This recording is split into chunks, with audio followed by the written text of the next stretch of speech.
프랑스의 큐리 부인은 이 라둠이라는 물질을 발견했습니다. 그 공로로 인정받아서 노벨 화학상을 받았습니다. 이게 프랑스 정부에도 참으로 귀한 상을 받았기 때문에 큰 훈장을 수여하겠다고 발표했습니다.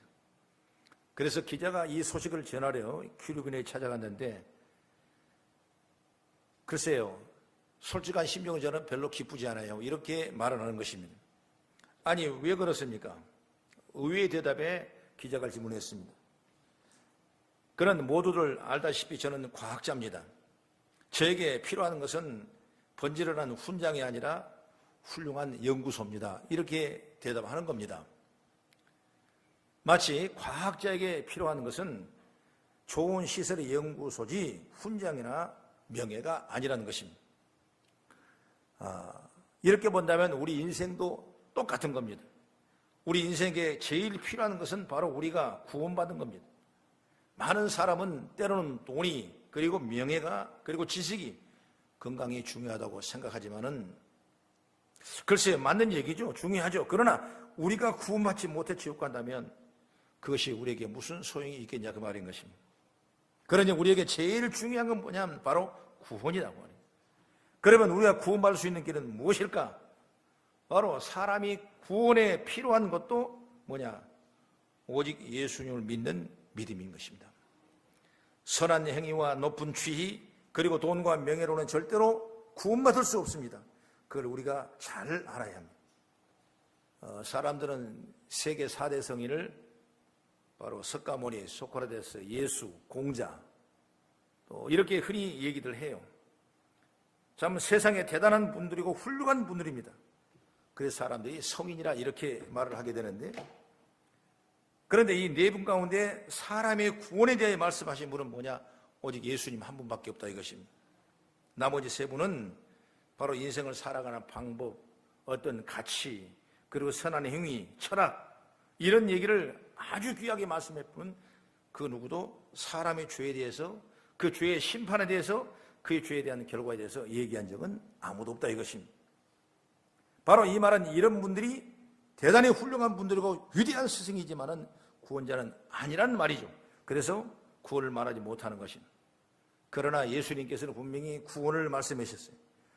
바로 구원받는다는 말씀은 예수님의 말씀이고 예수를 믿어야 우리가 구원받는다는 사실을 분명히 알 수 있는 것입니다. 물론 예수님도 인생에 살아가는 방법을 많이 했습니다. 용서하기를 위해서, 선하게 살기 위해서 배려하고 섬기고 나눠주며 살기를 원했던 것입니다. 그러나 더 중요한 건 뭐냐면 구원이란 구원. 그 구원을 예수님이 말씀하셨어요. 바로 이 구원을 말씀하신 예수님은 오늘 본문에 말씀할 때 주는 그리스도시요 살아계신 하나님의 아들이라. 바로 이 말에 큰 의미가 있는 것입니다.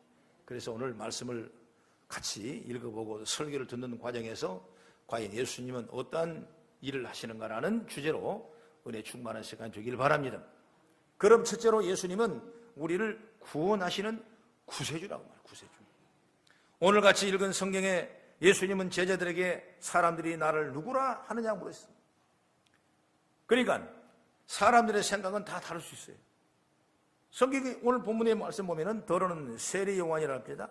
더러는 엘리야 또는 에레미야 그리고 선지자 중에 한 사람이라고 말합니다. 세상은 그렇게 말하더라 이거예요. 그러면 제자들에게 너는 나를 누구라 하냐? 그랬을 때 베드로가 주는 그리스도시여 살아계신 하나님의 아들이십니다. 이렇게 말했어요. 그랬을 때 예수님께서 바요나 시몬아 내 말이 맞도다 옳도다. 내가 복 있는 사람이라 그랬어요. 바로 이 귀한 말씀, 귀한 말씀.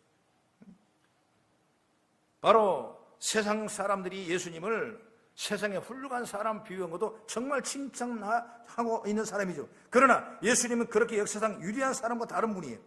예수님이 태어날 때 하늘의 천사가 와서 그 이름을 말해주면서 그가 어떤 분인가를 설명해 줬는데 바로 마태복음 1장 21절의 말씀 보면은 아들을 낳으니 이름을 예수라 하라.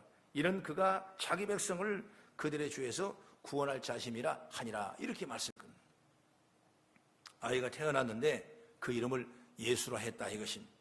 그런데 그 뜻이 자기 백성을 그들의 죄에서 구원할 뿐이라. 죄에서 구원할 뿐이라. 그러면 여기서 궁금한 것이 하나 생기죠. 왜? 바로 예수가 우리의 구원주가 되시는데 왜 구원이 필요한가? 왜 내가 구원이 필요한가? 바로 그것은 먼저 내가 죄를 지은 죄인이기 때문에 구원이 필요한 것입니다. 그리고 죄를 지었기 때문에 죽음은 지옥합니다. 이것은 사람들이 아무리 부정해도 모든 사람이 가야 할 길이 바로 죄 속에 가야 되는 겁니다. 그래서 죄의 값은 사망이라고 했어요. 사람이 죽는 건 정한이 있죠. 이건 분명한 진리입니다. 그렇기 때문에 세상에 분명한 일이 있는데 바로 사람이 모두 죽는다. 그리고 죽으면 죄를 지어서 지옥 가는 것이다. 여기서 자유로울 사람이 누가 있어요? 여러분, 한 사람도 없는 것입니다. 그래서 이렇게 죽어서 지옥 갈 운명이 우리를 하나님의 불쌍히 여기셔서 우리를 구원하시는 예수의 구원자로 우리에게 보내신 줄 믿습니다. 예수님은 우리의 죄를 지고 우리를 대신하여 십자가에 죽어 우리가 죄 용서 받을 길을 활짝 열어주셨습니다. 그래서 그 예수를 믿으면 어떤 죄를 지었든지 다 용서받고 천국을 갈 수 있는 유리한 능력을 하나님 받게 되는 것입니다. 인생의 수고의 짐을 쉽게 내려놓을 수도 없고 이 짐을 누가 지어줄 수 있습니다. 지울 수 없습니다. 모두 자신의 짐이 점점 힘겨워 남의 짐을 지려고 하지 않습니다. 이 땅에 어떤 성의 군자도 다른 인생의 짐을 해결해주고 짐을 져줄 사람이 누가 있겠냐 이것이. 세종대왕도 이순신 장군도 알렉산더도 석가도 공자도 소크라테스도 인생의 짐을 안고 괴로우다 다 죽었습니다. 생각해 보세요 여러분. 자기가 죽어서 무덤 속에 있는 사람이 어떻게 다른 사람을 살릴 수가 있겠습니까? 못 살리는 것. 흙 위에 누워 흙을 덮어쓰고 있는 사람이 어떻게 다른 사람을 구원할 수가 있겠습니까? 안 되는 겁니다. 오직 무덤을 깨고 죽음에서 부활하신 그 예수님만이 인생의 삶을 죄에서 구원할 수 있다는 사실을 우리가 믿게 되는 것입니다. 저는 이 성경을 보면서 한번 제가 읽어드리겠습니다. 로마서 5장 17절 이하의 말씀 보면 한 사람의 범죄로 말미암아 사망이 그 한 사람을 통하여 왕노릇 하였은즉 더욱 은혜와 의의 선물을 넘치게 받는 자들은 한 분 예수 그리스도를 통하여 생명 안에서 왕노릇 하리로다. 그런즉 한 범죄로 많은 사람이 정죄 이른 같이 한 의로운 행위로 말미암아 많은 사람이 의롭다 하심을 받아 생명 이르느니라. 한 사람이 순종하지 아니함으로 많은 사람이 죄인 된 것 같이 한 사람이 순종하심으로 많은 사람의 의인이 되리라. 율법이 들어온 것은 범죄를 더하게 하려 함이라. 그러나 죄가 더한 곳에 은혜가 더욱 넘쳐나니 이는 죄가 사망 안에서 왕노릇한 것 같이 은혜도 또한 의로 말미암아 왕노릇하여 우리 주 예수 그리스도로 말미암아 영생에 이르게 하려 함이라. 이런 말씀을 로마서 5장 17절 이하의 말씀. 바로 우리는 여러분 죄 가운데 있기 때문에 죽을 수밖에 없는, 한 사람의 죄 때문에 우리는 다 죽을 수밖에 없는 죄인이. 그러나 한 사람이 순종함으로 말미암아 우리는 죄를 용서받고 용서받은 의인인데 그 사람이 누구냐? 바로 예수님이라는 것이죠. 그래서 예수 외에는 구원할 지 결단코 없는 것이다. 그러므로 예수님은 우리가 죄 가운데 죽어 지옥 갈 우리를 구원하러 이 세상에 오신 구원자입니다. 그래서 성경은 가장 중요한 단어가 뭐냐면 요한복음 3장 16절이에요. 이 말씀은 하나님의 세상을 이처럼 사랑하사 독생자를 주셨으니 이는 그를 믿는 자마다 멸망하지 않고 영생을 얻게 하려 함이라 했습니다. 이게 성경의 가장 중심이에요. 우리 죄 가운데 우리를 건져내셔서 우리를 영생을 얻게 하시려고 예수님이 십자가에 달려가신 줄 믿으시기 바랍니다. 그래서 그 믿음으로 교회가 세워지고 복음이 증거됐습니다. 그리고 사도행 16장 31절의 말씀 보면은 주 예수를 믿으라 그리하면 너와 내 집이 다 구원을 얻으리라. 여러분, 우리가 예수 믿는다는 건 참으로 생명으로 영생으로 구원받은 복된 자리에 선 줄로 믿으시기를 바랍니다. 그래서 예수님은 우리를 구원해 주신다. 우리의 영원한 구세주가 되신다. 그 다음에 두 번째, 예수님은 우리에게 복을 주시는 분입니다. 요한복음 10장 10절에 보면 주님 말씀합니다. 도둑이 오는 건 도둑질하고 죽이고 멸망시킬 뿐이요 내가 온 것은 양으로 생명을 얻게 하고 더 풍성히 얻게 하려 함이라 말씀했어요. 세상에는 우리를 이용해 먹기만 하고 자기 유익을 위해서 우리를 망하게 하고 있는 것입니다. 그게 바로 세상이에요. 심지어는 여러분뿐만 아니라 우리를 죽이려 하는 것입니다. 그런 무리들이 있는 것이 바로 세상이에요. 내가 여러분 힘들 때, 그리고 내가 외로울 때, 내가 아플 때 달려올 사람이 얼마나 되겠습니까? 별로 없어요. 내가 경제적으로 몹시 힘들어질 때 나를 진심으로 걱정해서 찾아와 나를 도와줄 사람이 얼마나 있겠습니까? 별로 없어요. 따지고 보면 이게 세상입니다. 별로 없어요. 그런데 성경은 예수님이 오신 것은 마치 좋은 목자가 양들에게 푸른 초장을 인도하고 쉴만한 물가로 풍성히 주는 것처럼 우리에게 필요한 모든 것을 풍성하게 주시기 위해서 예수님이 오셨다고 말입니다. 그래서 바울은 이렇게 말했네. 빌립보 1장 26절에 내가 다시 너와 함께 있으므로 그리스도 예수 안에서 나로 말미암아 풍성하게 하려 함이라 말씀했어요. 그게 주의 말씀입니다. 그래서 믿으면 축복받은 겁니다. 많은 역사학자들이 주목하는 것이 있는데 바로 예수님의 복음이 들어가는 곳마다 그 나라가 복을 받았어요. 가난의 문제가 해결되고 풍성한 부유의 나라가 된 것입니다. 우리나라로 한번 보십시오. 2000년, 5000년의 유구한 역사를 우리나라가 갖고 있습니다. 역사가 시작된 이래 늘 우리나라는 뭐야? 바로 먹는 문제로 고민하는 나라가 바로 우리나라.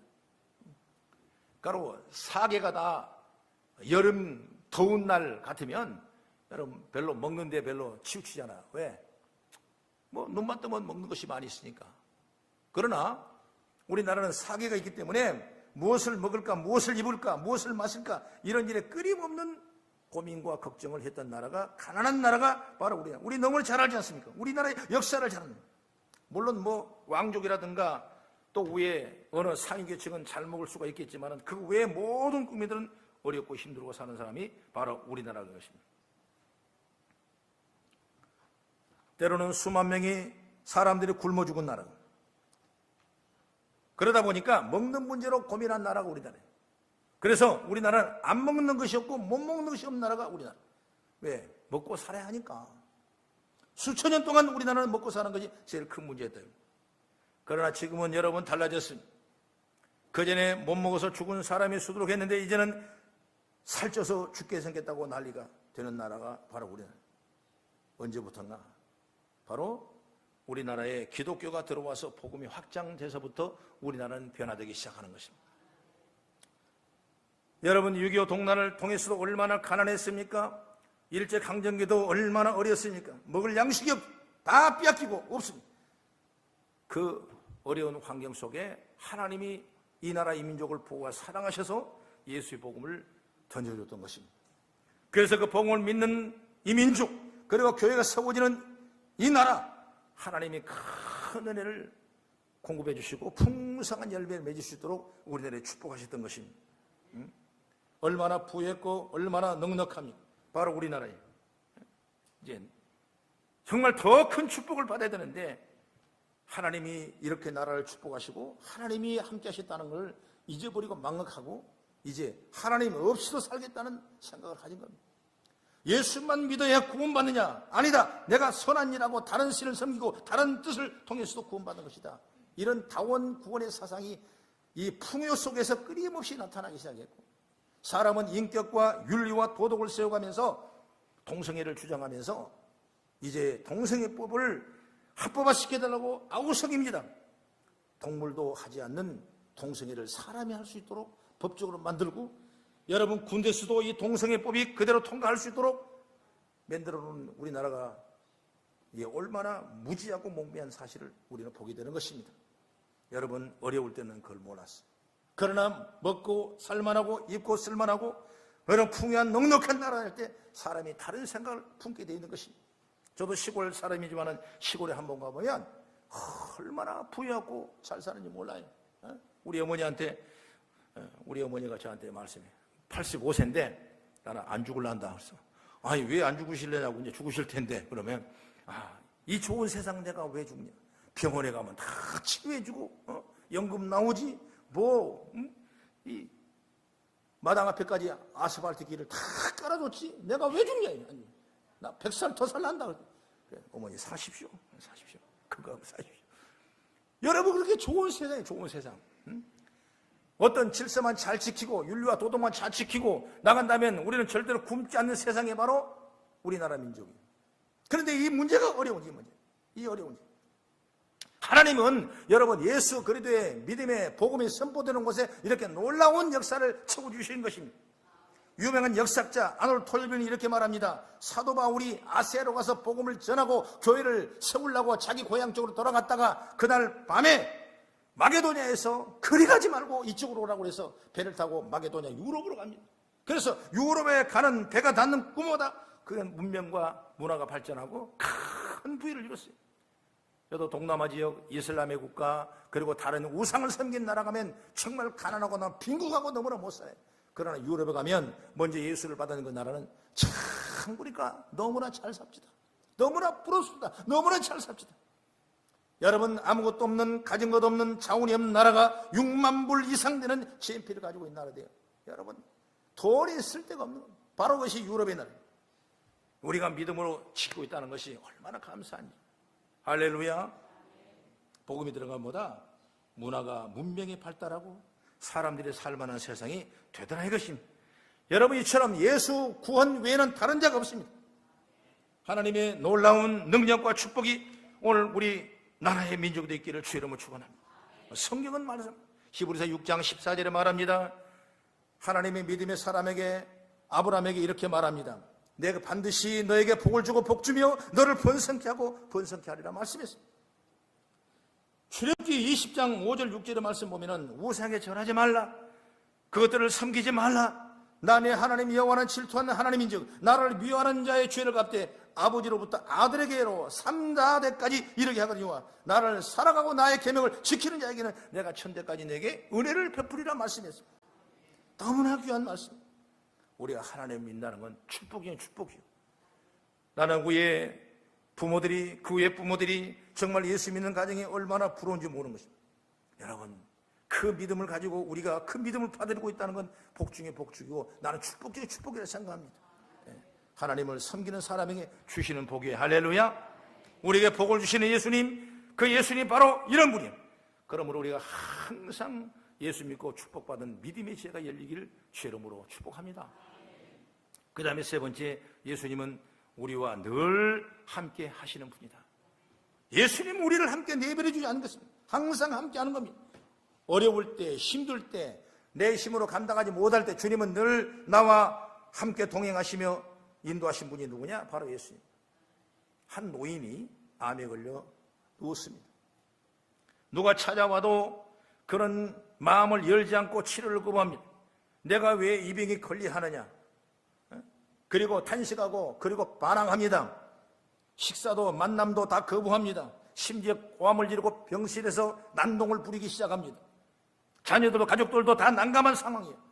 어느 누구도 그 어른의 그 환경을 변화시킬 수가 없는 것입니다. 그런데 한 소녀가 그 병실을 방문했습니다. 그 소녀는 가끔 놀이터에서 그 노인과 만나서 놀던 어린아이였습니다. 그 소녀가 병실에 들어갔습니다. 그리고 한참 되어도 안에서 큰 소리가 나지 않습니다. 1시간쯤 후에 그 소녀가 나왔는데, 그런데 그 노인이 밥을 먹는다는 겁니다. 치료도 받겠다는 겁니다. 사람들이 깜짝 놀랐습니다. 도대체 어떻게 이런 일이 일어날 수 있는가? 그 소녀에게 물어봤습니다. 아니, 나는 아무것도 한 것도 없는데요, 그냥 할아버지의 손만 잡고 있었는데요. 그러더니. 여러분, 이 말이 뭐겠습니까? 함께 한다는 축복이에요. 누가 내 손을 잡아주겠냐 이것입니다. 내가 유익이 되면 잡을 수가 있겠죠. 그러나 유익이 없으면 떠나는 것이 사람의 인생의 마음이에요. 그래서 나는 설교를 준비하다가 안종일 님이 쓴 함께 울어주세요 조그마한 글을 봤습니다. 이 말씀이 있어요. 누군가 내 옆에서 힘들어하는 사람이 있다면, 그래서 그 고민을 얘기하고 싶어하는 사람이 있다면, 혹시 너무 힘들어 우는 사람이 있다면 왜 힘드냐고 물어볼 수도 있겠지만, 힘내라고 얘기할 수도 있겠지만, 그냥 옆에 가서 그 사람이 하고 싶어하는 이야기를 조용히 들어주자. 그리고 잠시라도 그 사람을 안아주자. 어깨라도 한번 만져주자. 그리고 같이 울어줄 수 있다면 함께 울어주자. 이 조그만 글을 읽으면서 마음에 큰 감동이었어요. 우리가 어떻게 살아왔는가. 여러분, 우리의 삶에 누군가 함께 있어준다는 것이 얼마나 큰 힘입니까? 설령 그 사람이 힘이 없는 사람일지라도 내게는 큰 힘이 되는 것입니다. 여러분, 교회도 마찬가지입니다. 교회를 이렇게 담임 목회자로서 해나가면서 무슨 일을 할 때 함께 해준다 할 때, 또 작은 일이라도 힘든 일이라도 함께 동행할 때, 여러분 그때는 천군만마를 얻는 그런 기쁨이 충만한 시간이 되는 걸 보게 되는 것입니다. 우리가 삶을 살면서 사람이 없어 외로운 것이 아닙니다. 여러분, 친구가 없어서 외로운 것이 아니에요. 너와 함께 할 사람이 없어서 외로운 겁니다. 그런데 우리 주님은 뭐냐? 너와 함께 하신다. 할렐루야. 어디로 가든지 무엇을 하든지 나와 함께 하신다. 그리고 나의 편이 되어주신다. 그리고 우리 손을 잡아주시기 때문에. 주님은 마지막 제자들에게 마태복음 28장 20절에 볼지어다 내가 이 세상 끝날까지 너희와 함께 있으리라 말씀입니다. 너무나 귀한 말씀. 함께 한다는 게 이렇게 축복이에요. 오늘 우리의 삶 속에 우리 환경 속에 내가 감당하지 못할 처소에 주님이 함께 하셔서 늘 손잡아 주시고 우리 일으켜 주시고 함께 동행한 줄 믿으시기 바랍니다. 창세기 28장에 보면 야곱이 아버지를 피해서 도망갑니다. 야곱이 형 예선을 피해 도망갑니다. 그가 가야 길은 외갓집이지만은 너무나 먼 길이에요.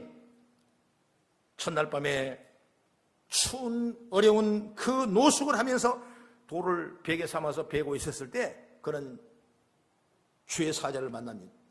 그때 창세기 28장 15절에 말합니다. 내가 너와 함께 있어 내가 어디로 가든지 너를 지키며 너를 이끌어 이 땅으로 돌아오게 할지라 내가 내게 허락한 것을 다 이루기까지 너는 떠나지 아니하리라.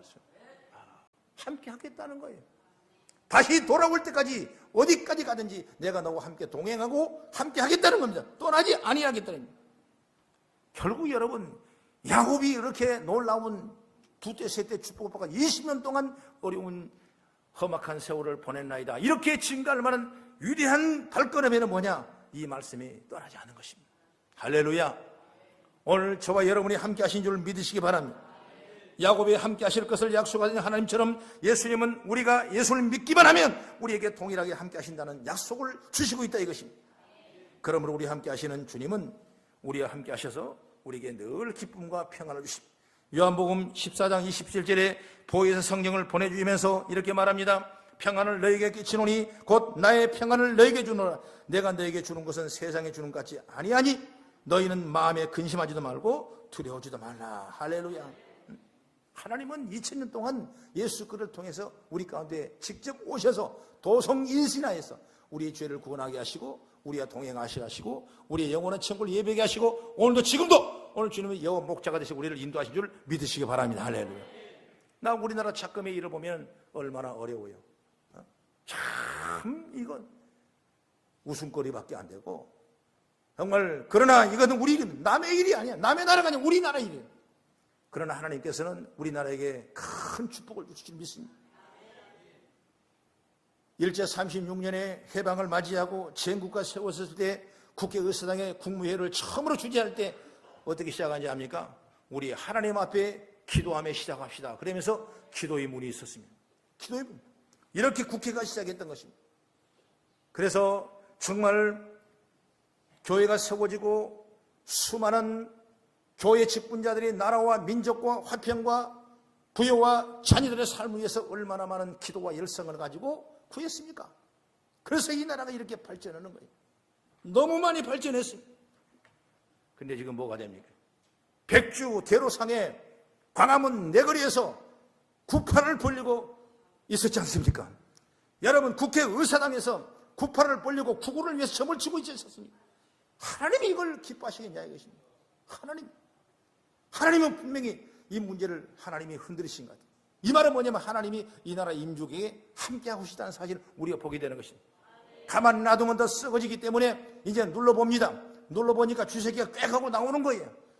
흔들어 봅니다. 그러니까 사탄이 뛰어나가는 거예요. 순실이가 튀어나오고 최태민이 튀어나오고 막 튀어나오고.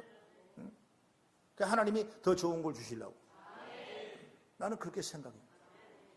우리가 이때일수록 나라와 민족을 위해 기도합시다. 물론 촛불도 중요하지만은 정말 우리가 다시 한번 하나님의 권세와 능력이 이 나라 임족에 함께 하셔서 정말 다시 복받는 나라요, 축복받는 나라요, 복음을 수출한 나라요, 죄의 영광을 돌리는 그런 나라가 되기 위해서 우리가 구할 수 있는 그런 믿음의 자리에 우리가 여러분이 서야 되겠다. 할렐루야. 우리나라가 어렵습니다. 좋은 걸 주시려고 흔들어보고 눌러보기도 하시고 잘못된 불신, 우상을 숨겼던 것, 악한 일, 이런 모든 다 하나님이 흔들어버려. 그래서 잡신들이 튀어나옵니다. 정치에 권력에 숨어있는 악한 자들이 튀어나옵니다. 그렇게 해서 하나님이 다시 한번 나라 민족을 세우셔서 정말 더 좋은 그런 능력 있는 나라가 바로 우리나라예요. 그래서 우리가 기도한다면 더 큰 좋은 일이 일어나게 될 줄로 믿습니다. 우리 자녀에게도 나는 하나님이 함께하기를 간절히 바랍니다. 걱정하지 마십시오. 여러분 자녀가는 길에 하나님이 함께 하신다면 못할 일이 없습니다. 여러분 사업에 하나님이 함께 하시기를 바랍니다. 여러분 가정에도 하나님이 함께 하기를 저는 믿습니다. 그래서 놀라운 축복의 통로가 열어주셔서 정말 예수 믿고 내가 복을 받고 구원받고 천국을 소망하고 이 세상에 큰 축복의 은혜를 입었다는 사실을 확증하고 간증하고 증가하는 우리 성도들이 다 되어지기를 나는 주의 이름으로 축원합니다. 기도하겠습니다.